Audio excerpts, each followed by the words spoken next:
Ladies and gentlemen, I welcome you to this exciting panel discussion with a lot of insights which you will get from us within the next 45 minutes. So, first of all, I would like to ask my panelists to come on stage, and I'm happy to welcome Lars Claassen, CEO of Saudi Cruises. Then I welcome Niall Gibson, Head of Tourism from NEOM. Welcome, Niall. Jassim Al-Mahmoud, Manager Corporate Communications and PR from Visit Qatar. Hello, Jassim. And Osama Al-Nuaisa, Senior Vice President Marketing and Corporate Communications from Riyadh Air.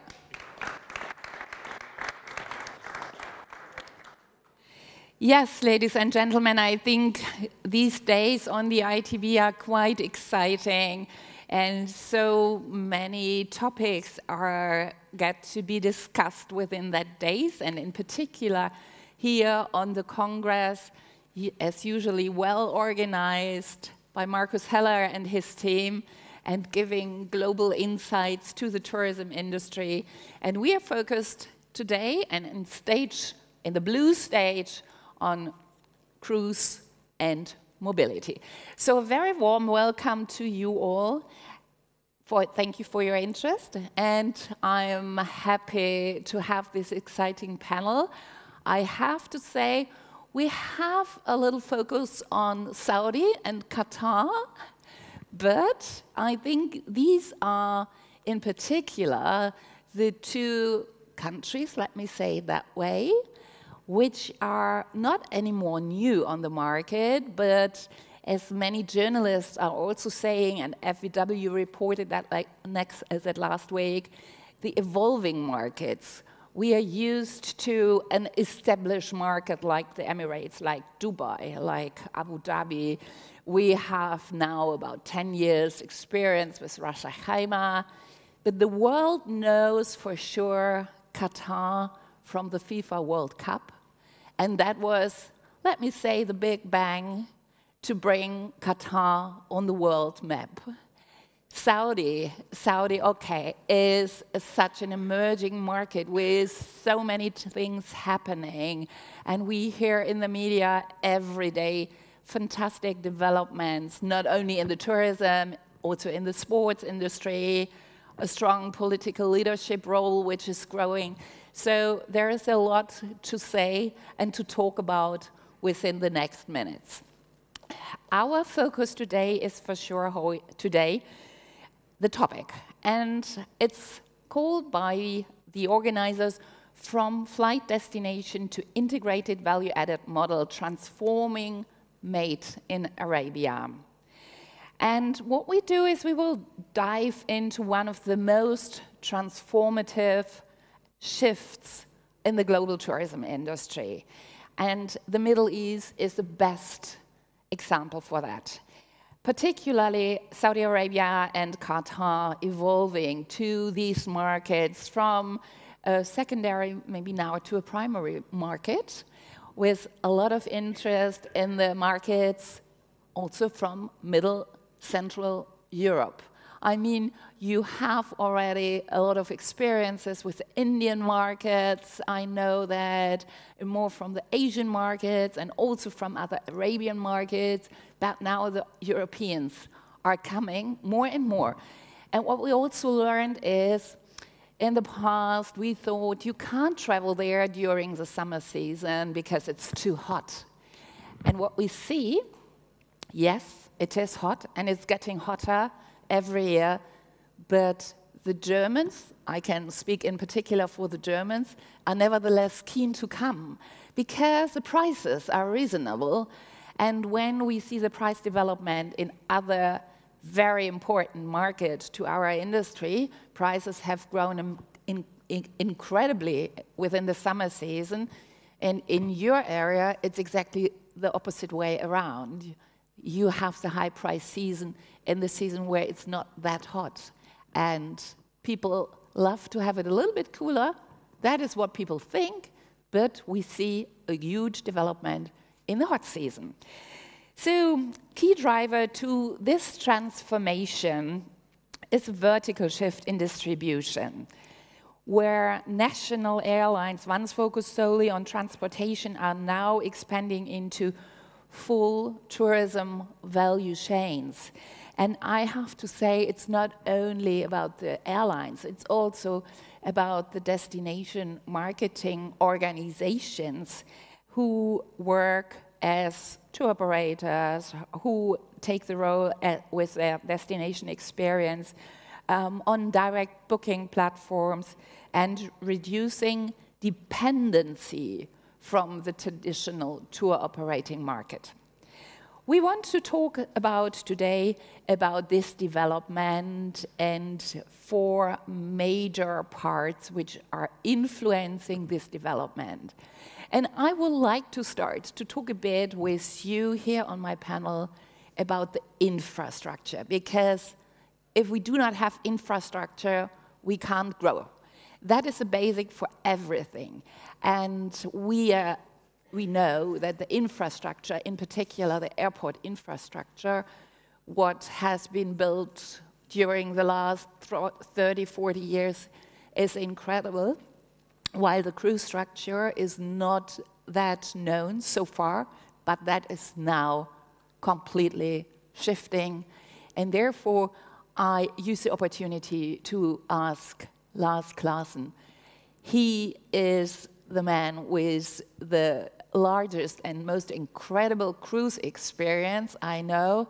I have the honor to know him for more than 30 years in the industry as a leadership person. And Lars, let me ask you and give us an update about the cruise industry in Saudi. Well, thank you very much, Dorothea. On your question on infrastructure, we're at Cruise Saudi not just developing and operating the infrastructure necessary for cruise, but we basically have a two-pronged approach. We have 2 business units, and one business unit is what we call destination experience.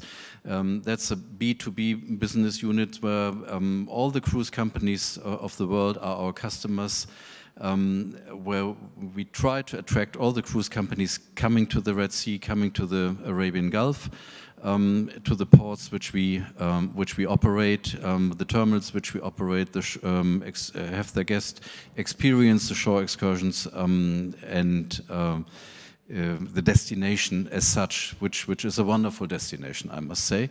And the other one is, which also involves infrastructure, is the cruise line itself. So we have set up Arroya Cruises, which is the first remarkably Arabian cruise line targeting the Arabian guest. And that also involves a lot of infrastructure, and we're basically building the industry over there, the whole cruise industry, as part of the Saudi Vision 2030. What do you invest in infrastructure? Can you tell us a bit more in numbers, or is that a secret? Well, right now we have 3 ports and one island as a destination. That is Jeddah, Yanbu, and Sabah Beach in the Red Sea, and Dammam Port, where we have invested in infrastructure and cruise terminals. In order to receive cruise ships, you obviously need to have a terminal, have customs, luggage, etc., etc. I mean, we have airline colleagues here. It's maybe not as complicated as an airport, but it's still infrastructure. The port infrastructure, which is necessary to receive the ships, is fortunately being dealt with by the Port Authority. So this is not on our part, but it's still necessary. Jasim, Port Authority and development of the port and welcoming more and more cruise ships is also extremely vital for Qatar. And last year was a record-breaking year, as far as I remember, in the cruise industry. what do you see in particular in Qatar regarding cruises and welcoming passengers on cruise ships? Sure. First of all, Dorothy, allow me to thank you for having us here. I'm really proud and honored to be part of this panel discussion.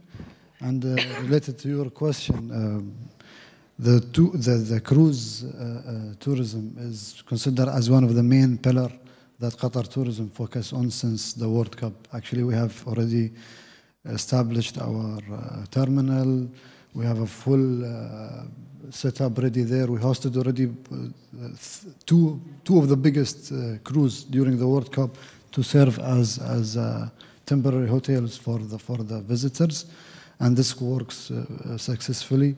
Last year, the cruise traveler contributed to 5.2% of the overall visitor to Qatar, which is 5,100,000 visitor. We really consider the cruise tourism as one of key pillar for us. On that base, we have already signed the first contract ever for Qatar tourism with Celestial Cruise to be based in Doha, and the route starts from Doha for 7 days, all the way to Manama, Abu Dhabi, Dubai, and then back to Doha. This was the kick-start for us this year. We are monitoring the progress. Everyone is happy. Celestial is happy. The numbers that we are making so far is really good, above expectation. This also gives us idea about future collaboration with big cruises to be based in Doha, because we can see the revenue and the feedback. It is a game changer. It is a good way to bring people to the destination, because similar to any other destination, people like to travel by car, by air. Cruise also one of the good things, and especially for those who are looking for quality time with the family, mostly for the Celestial Cruise, is very good opportunity.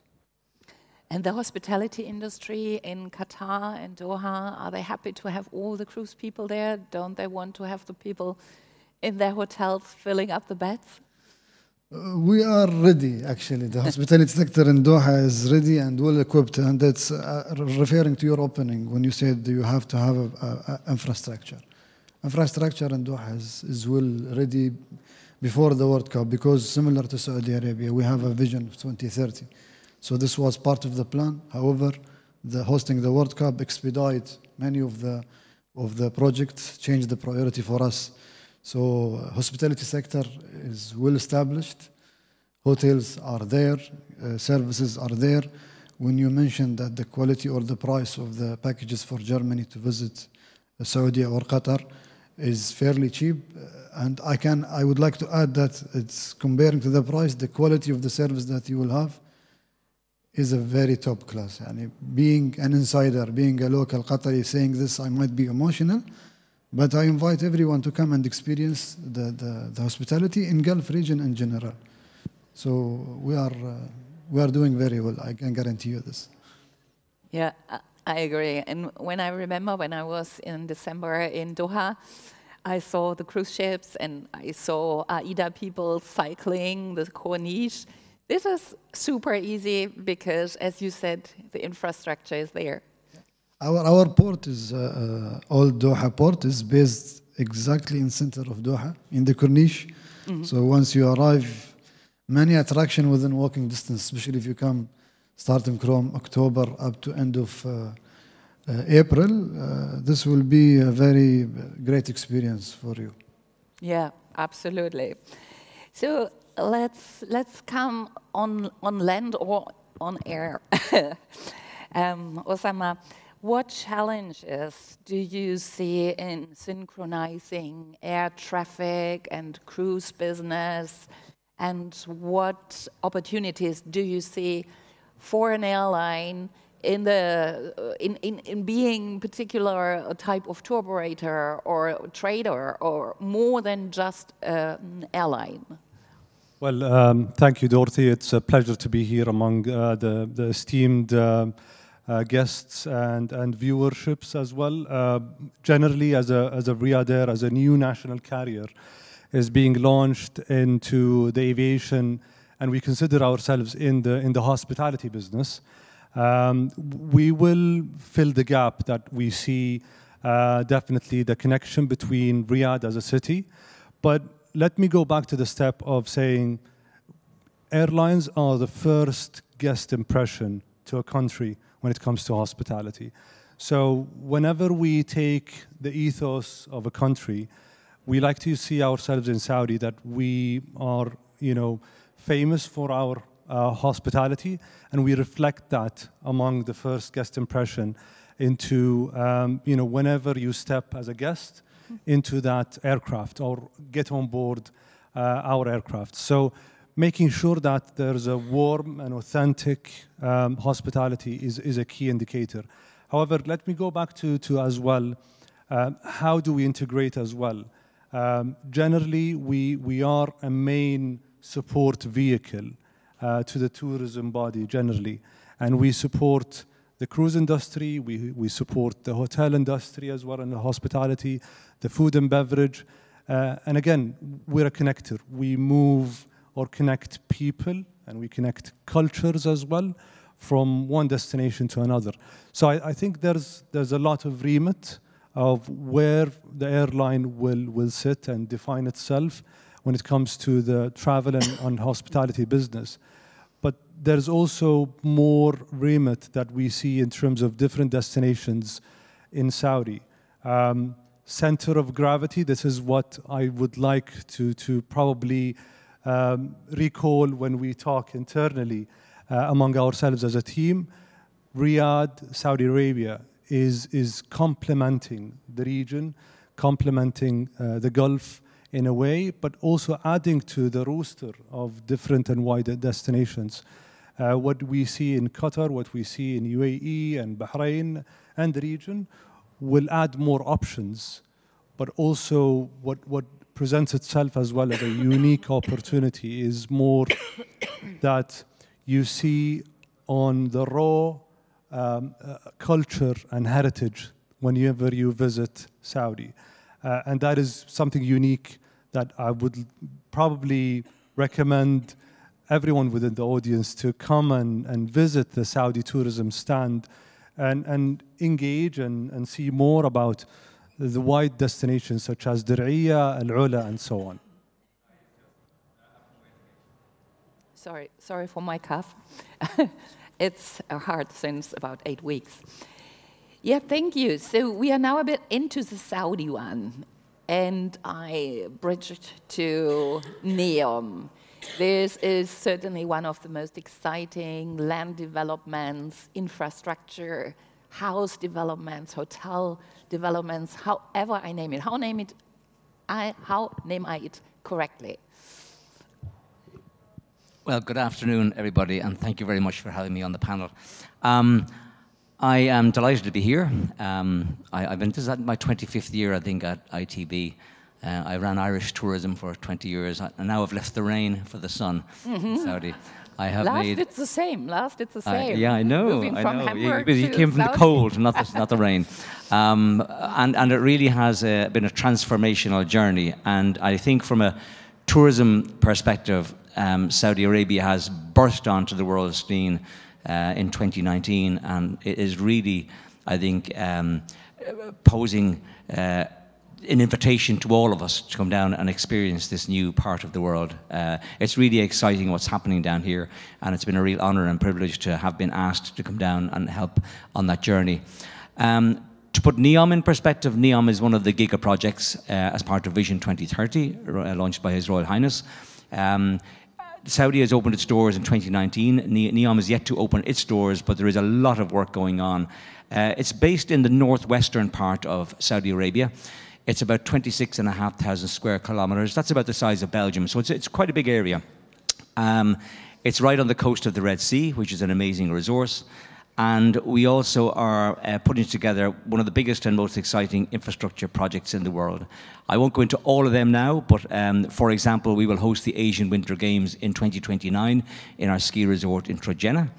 and the World Cup will be going from Qatar and arriving in Saudi Arabia in 2034, and NEOM is a host city for that, and one of the stadiums which will sit in the line, which is probably our signature project, a multi-generational project, but phase 1 is underway right now as we speak, and that is due to open post-2030 as well. So some really exciting developments going on, but when all those are done, when phase 1 of NEOM is built, 95% of the land is reserved for nature. I was out camping last weekend with some colleagues in the Hizmet Desert. It was the most incredible experience, so that is already there. It just hasn't been discovered because we haven't told the story on the world stage. And it's the story of the future, and it's the story of the past. So all these great new experiences that have been brought to life and will be brought to life in NEOM are complemented by the traditions of the old as well. For example, the Nabatean people who occupied that land 2,000 years ago left all their inscriptions and rock art, and the nature, the ecology, the geology. There's a whole world to be discovered that's going to come on the world stage in the next number of years. And I think from a NEOM perspective, our first arrivals will probably be more Saudis, because I think there's a domestic national pride issue here that's going to turn into tourism in the next number of years. And then the international scene will tilt more towards a 50-50 balance as we get into a post-2030 world. So a very exciting project to be involved in, because I think there's a feeling amongst consumers in the world that the world has been traveled. A lot of people have seen everywhere, and they're looking for new destinations. There are a lot of places that are crowded, and this offers the opportunity of somewhere new, undiscovered. I think that's what people are looking for in a post-COVID world in tourism. Yeah, you are already talking about the new target groups or the old target groups. We know that the hotel products in Qatar are mainly on the 5-star standard. There are some 4 stars and some 3 stars. But the general product is really high. You are talking about the people who already traveled the world, now looking for new experiences. Let's talk a bit about the future customer. Jasim, who are you expecting? What is the most important source market? And do you think, or do you see a development of the area in more like a luxury area of the world, or will you attract everybody from families with kids up to super ultra luxury experienced traveler? Tell us a bit more about that. I can give you a very lengthy answer or a very short answer. I will start with the short, then I will elaborate. Everyone is welcome. So this is the short answer, because in the tourism sector, be it Qatar or even Saudi Arabia, the region as an overall, we focus on too many pillars, because we want to make sure that everyone has something to do in Qatar, be it luxurious, be it culinary, be it sports, MICE, family destination, group destination. We have a big variety. We have culture, we have heritage, we have modern, we have tradition, we have shopping, good shopping quality, not top, to be honest. In our, there's a big change happening in Qatar in the past few years. As you said, the World Cup served as a catalyst for this change, and since then we are thriving through.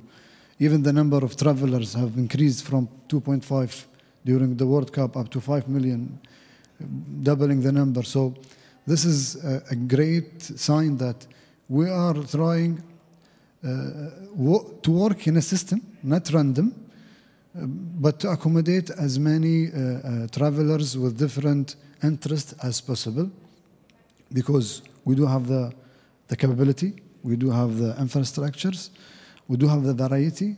Even though if our hotels are 5 stars or 4 stars, it's still there, they are affordable. And the key for all of this, the destination or the region as an overall, is a very safe zone. Whenever you travel, with whomever you are going, you rest assured that you will be safe, you will enjoy something outstanding, something you don't see anywhere and everywhere. Everyone knows that the culture in the Gulf region is a unique culture, with the diversity, with the education taking place. Now we are able to transfer this message to everyone. So we try to focus honestly speaking, on every aspect or chance that will help us, enable us to bring people to our countries, to introduce them to the culture that we have, to let them know that what we are capable to do. And you have one of the really fantastic USPs in the country that you have with Visit Qatar, the best airline in the world. Oh, yeah. Qatar Airways, for me, we need a separate panel to discuss Qatar Airways because Okay. it is the best airline in the world amongst Qatar Airways. You know, we have more than, or Qatar Airways, they have 170 destinations across the world, and this is a really huge number. The award-winning airline, the award-winning airport, Hamad International Airport is your gateway to the world. So Qatar Airways, for sure, as Osama mentioned, that the airline is your first impression about the country, the hospitality that you will see in the airline. The reach of the airline also will play a big role in terms of telling people that what is Qatar, where is Qatar, what Qatar can do. And I believe Qatar Airways is controlling the market for the past few years. Now I know that Riyadh Airline is coming very fast, but we are ready for this good, friendly competition because it will help everyone. Actually, it will help me as well as a Qatari. If Riyadh Airline improve, it will give me an option. So this will put more responsibilities on Qatar Airways, but I'm sure that they are running very fast.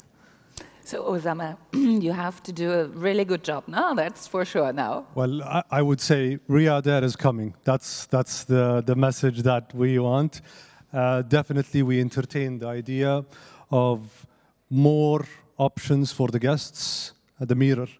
And, you know, the region requires more connectivity. The world requires more connectivity. The last full-service airline that was launched was 20 years ago.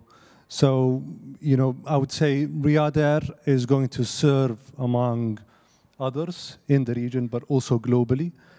Riyadh Air is going to be in the competition, and we welcome always competition. But generally, it's a unique business and industry. If we look at economics as well, on the number of travelers within the region, the ones that are being published as well when it comes to the tourism boards, the statistics and the insights that you see within this region is growing year by year. And we see double digits in terms of that kind of growth. So, you know, it puts more opportunities to this sector. And as I mentioned, it's the hospitality business. It's not the aviation business that we are in. Last, we talked about a bit about target groups, and you said at the beginning your customers will be from the Arabian source markets. Is that correct, or what is your idea and maybe our idea for the future? Well, as I said, we have two business units. The business unit destination experiences, where we develop the destinations, where we try to welcome all the cruise lines of the world. There, obviously, I very much can support everyone is welcome. So all the cruise lines of the world should visit the beautiful Saudi Arabian destinations, obviously also in the Arabian Gulf. There are other destinations as well, but Saudi Arabia has a very rich cultural heritage, just wonderful nature, pristine waters in the Red Sea. So there's so much to discover, to experience. And so we welcome everyone, and we will be able to package shore excursions tailored, very much tailored to the level of quality of well, small ships obviously will require different shore excursions than large groups on big ships. But we can do that tailor-made. We are working together with destination management companies, and we curate the shore excursions for those. So the whole world is welcome. But then on the other hand, for Arroya, which is the Arabian cruise line, which we launched in December, it is a cruise line for the Arabian guest, not just for the Saudi guest. It's for every Arabian guest. Also there, everyone is welcome, but it's an Arabian product. It's a mainstream product, a premium mainstream product, and whenever you launch a new cruise market, you basically start with a certain geographic region, and both for source market and for deployment. So our deployment initially started in the Red Sea from our hub in Jeddah. We sailed to a private island which offers exclusive experiences for cruise guests. Please come to our booth at the Saudi Tourism booth in Hall 4 to have a look at what we can offer there. And then obviously we go to other destinations in the Red Sea. And this is for the Arabian market. So the Arabian guest, GCC countries, Saudi Arabia, Jordan, Egypt, and all others are welcome on this product. Would that be also interesting from people from around the world who celebrate their religion like the GCC market is doing? Because I know that you're offering prayers rooms and all that stuff with what is necessary. Certainly everyone who has an affection for this culture will feel very comfortable on board, but again, it's a modern product, and we're welcoming everyone, but the culture and the nature of the product is catered to the Arabian market. Neil, you mentioned at the beginning that you worked about 20 years or so for Tourism Island. So you know how destination management is working and what a destination management company is doing. Now you are in NEOM. How have the world changed from that, what you know, from the past or from the European past? Is a destination management company today something completely different than in the past? And how do you promote? What is your challenge? How to sell the destination? It's a really good question. There are certain things that are the same, and there are some things that are very different. For tourism to prosper, there are a number of things that you must have, and we've touched on them today. Connectivity is one.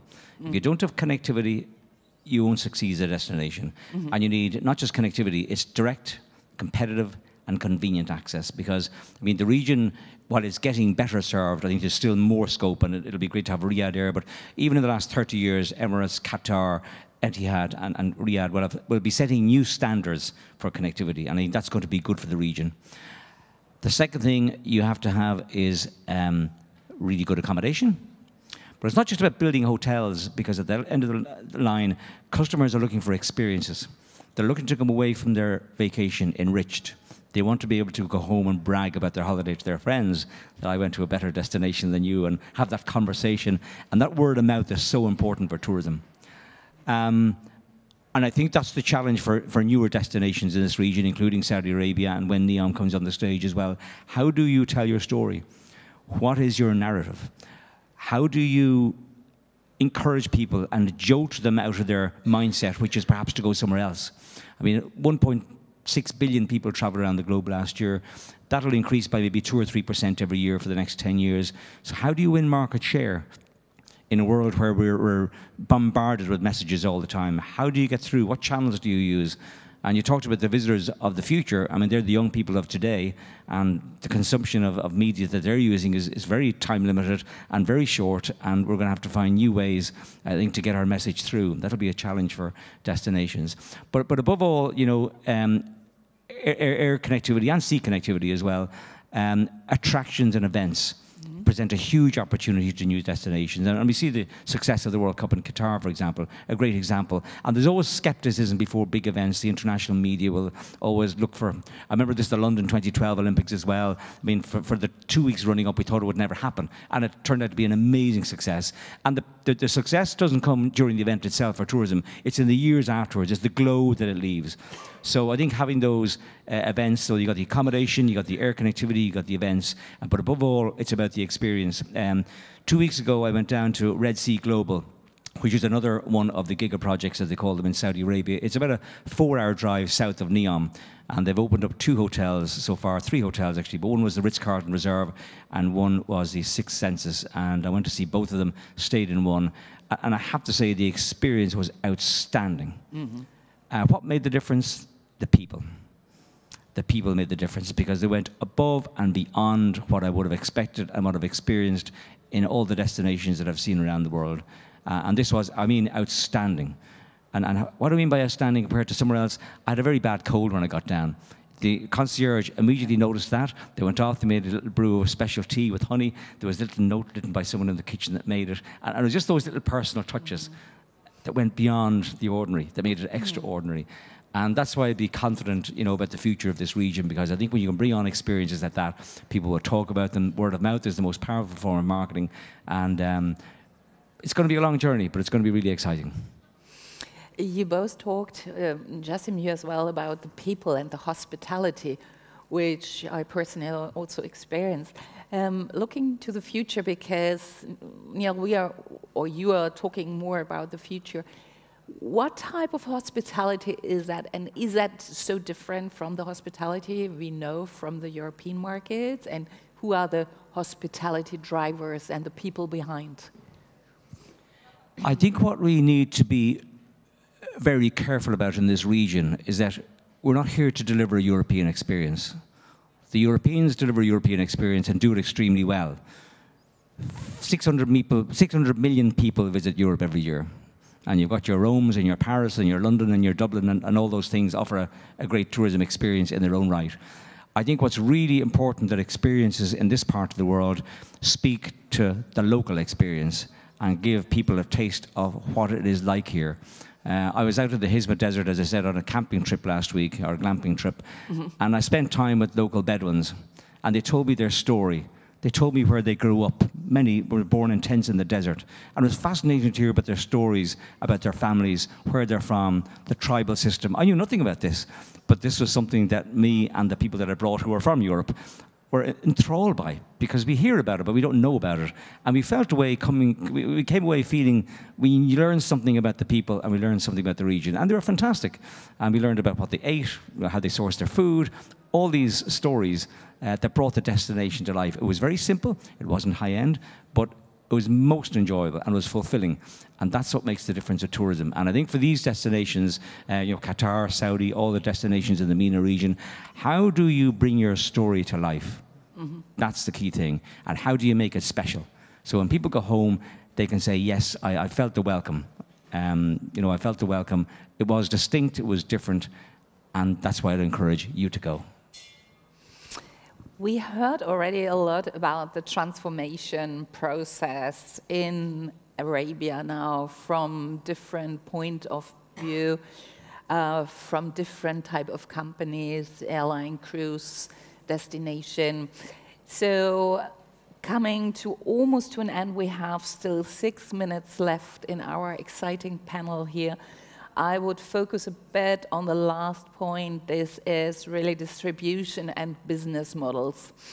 You all know we old Europeans are used to book mainly through tour operators. We love package tours. And we heard now, yesterday, from the latest numbers of the DAV, the German Travel Association, that the percentage of package tours has increased from 23 to 24. So more or less 50% book a package tour. And the rest is doing their own stuff, go directly to the airline websites, booking stopovers or packages airlines are offering, or going directly on the cruise websites. What do you think is the most exciting challenge and shift for the future when we see global distribution models? Definitely, you know, from an airline point of view, we're building more, or starting from a scratch approach, starting on a clean slate sheet as well. We don't have any legacy, and we're building a technology as well, structure behind that. We will be selling more an experience rather than selling a ticket. And we do want to make sure that we're not competing with the tour operators. We complement each other, but however, we have the access to mainly selling that experience. As Neil has mentioned, Neom is a destination, but also Ula as well, and you see the south of Saudi as well. You see Dir'iyah with the UNESCO historical site. So making sure that these are weaved in and embedded into are a key indicator for us. So the business model that we will be applying is start with a state-of-art technology infrastructure that will connect more of the mega partners and brands to make sure that they offer a fast, easy access to their clientele and to their guests. We see the model of Uber and how they embraced technology and how they weaved that kind of business model. However, in the airline business, you have a lot who sit within the legacy infrastructure, and it's very hard to move from one system to another. And the migration takes ages and ages. So making sure that we have the advantage to where others have ended their journey, we will start and fill that gap. And I believe that that is a competitive advantage that we have to start from scratch. And again, it's making sure that we offer competitive prices as well in a very sensitive market as well within the aviation. A $1 makes a difference within a finance balance sheet, and making sure that we tailor that to the needs of especially our CEO and our CFO, not to make them unhappy. So, you know, generally that is the kind of business model that we aim to have. Interesting that the airline person is not saying selling a ticket is the major point in our business. Jasim, it's all about technology, is what we heard, and it's about emotions. What do you think from your standpoint as Visit Qatar? It's a different one than an airline standpoint, right? We are actually almost similar because, as Osama mentioned, that we need to work together because when it comes to developing package, we have to deal with so many entities and companies. What I would like to add to Osama's points that collaboration between everyone in the loop is very important because, personally speaking, at least, the offer or packages options for me was not good idea for the past few years. However, now it became again an option because of the variety, because of the quality that we have in the offer, as well as the pricing that I am receiving. So, and this is because of the effort being done by everyone in the loop and the way how we are approaching people, because we have to shift now. We have to use the AI. We don't depend on the newsletter as a standalone source. And that reference, we in particular in Visit Qatar, we have invested in the AI system in order to be smart tour advisor, I would say, who can speak to you, who can develop the itinerary for you. We have won the gold, they call it, something gold, not gold, first place, however, and for the media region, for the AI chatbot, as well the second place for the website.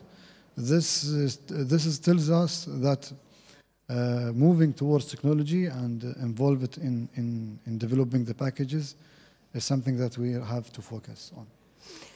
So it's also about technology. Absolutely, KI is coming, AI is coming.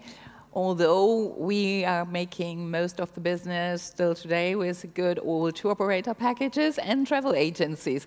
What's the case in NEOM before we close this session with Lars on his standpoint in the cruise industry?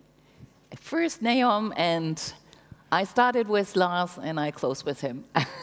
Okay. A general point in technology, I think we have to remember that technology is a means to an end, not an end in itself. And what I mean by that, it's about driving sales and giving customers more choice. And it is going to continue to revolutionize as it has in the last 25 years, and AI will come on stream and that'll find its place, and there'll be something else after that. But I'm not surprised that the sales of package holidays have gone up, because people are also looking for trust. Who am I buying my vacation off? And we are bombarded on the web, actually. If you just put in a search for any country, there's just so much choice. Who's my transaction with? And there is an issue of trust at the moment that's out there, and I think that creates an opportunity. That's why events like this in ITB are so important, that we get to meet each other face to face and get to know each other and maintain connections. And I think the traditional travel trade continue to play a really important role in global tourism. Because for people who come from markets like China, India, who may be more uncertain about Saudi Arabia, language issues, they need trust in somebody that I know that when I get on my flight and I get into my hotel and I have my excursions planned, that I'm paying someone I know that will deliver a good experience for me. And I think there's a real opportunity still there for the traditional travel trade, particularly in the Saudi Arabian market. There will be FIT business. Some people will book direct. People are more familiar and more confident will take their own opportunity to book direct. But I think as the world gets older and looks for more trust, I think the opportunities for the traditional travel trade are still there in big numbers. So 3 different standpoints, a lot of different aspects to discuss about, and now the closing from Saudi Cruise. Yeah, let me start with the market first. The market for Aroya is a very young target group. So the Arabian market in general is a very, very young market, and mobile first is certainly the experience there. It's much more technic savvy than what we've experienced previously in Europe. So that's a good start, and this is why most of the people actually book online and not necessarily via travel agents. But then we are offering cruises in the region mainly. These are easy to book. But it's nevertheless, it's not transport from A to B. It's a vacation experience. And if the ship moves on, let's say in the East Med, it needs to be packaged with flights. And then we suddenly become a tour operator. And maybe it also needs to be packaged with pre and post hotels. So we actually are a tour operator. We're not just operating a ship. We're not just operating a hotel on a ship. We actually are a tour operator. So in that respect, our systems have to manage all these different ways of booking, just cruise only, just with a flight to the destination, with a pre and post hotel package. We have to manage all these different aspects, and we have to manage this on a direct way and with travel agents, because especially if it's further away, people also book via travel agents. And this is our experience, and this is the complexity of the cruise line. And I think you need to be able to handle that, and then you will be successful. Thank you very much. So, ladies and gentlemen, we heard a lot about integrated value-added models, and I thank the gentlemen here on my panel. I wish you a wonderful day and a successful ITB, and I have the honor to announce the next session, which is starting in a couple of minutes, only a few, about sustainability and economic success, contradiction or opportunity. So listen to that, that will be certainly also exciting. And thank you everybody here in the room for your interest, and have a fantastic ITB 2025. Thank you.